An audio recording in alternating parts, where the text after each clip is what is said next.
वेदों को सनातन धर्म का आधार और भारतीय सभ्यता का पावन साहित्य माना जाता है।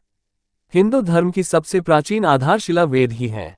माना जाता है कि हिंदू धर्म में जितने भी ग्रंथ हैं, पुराण हैं, शास्त्र हैं, ज्योतिष, वास्तु और आयुर्वेद का ज्ञान है, सब कुछ वेदों से ही उत्पन्न हुआ है।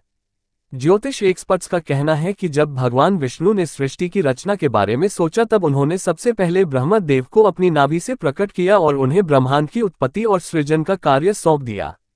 ब्रह्मदेव में अहम के कारण ज्ञान की कमी थी। इसी कारण से उन्होंने भगवान विष्णु की घोर तपस्या की और वरदान स्वरूप उनसे ज्ञान प्राप्त किया। जब एक बार देवर्षि नारद, जो ब्रह्मा जी के पुत्र भी हैं, उनसे इसी ज्ञान का सार जानने ब्रह्मा जी के पास पहुंचे तब ब्रह्मा जी ने सर्वप्रथम देवर्षि नारद को ज्ञान श्रवण कराया। ब्रह्मा जी के मुख से निकल रहे शब्द अपने आप हवा में एक किताब पर लिखे लेख की तरह अंकित होते चले गए और स्वतः ही वेदों का निर्माण हो गया। माना जाता है कि वेदों को सबसे पहले ब्रह्मदेव ने रचा था, जिसके बाद ब्रह्मदेव से वेदों का ज्ञान सप्त ऋषियों को प्राप्त हुआ और उनसे अन्य ऋषिगणों को।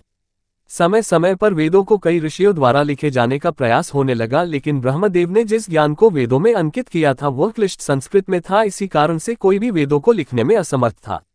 बाद में द्वापर युग के अंत के दौरान महर्षि वेदव्यास ने सभी वेदों और पुराणों को लिखने की ठानी और वेदों के विस्तारित स्वरूप को संक्षिप्त रूप में बदल दिया और वेदों को 4 भाग में बांट दिया, जिनका नाम पड़ा ऋग्वेद, यजुर्वेद, सामवेद और अथर्ववेद।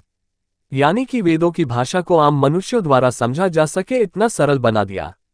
जब महर्षि वेदव्यास ने वेदों को सरल रूप देकर मनुष्य तक पहुंचाया तब लगभग 6000 BC का समय था, मगर शोधकर्ताओं ने इस समय को वेदों की आयु घोषित कर दिया, जबकि असल वेदों का निर्माण तो सृष्टि की रचना से भी पहले ही हो गया था।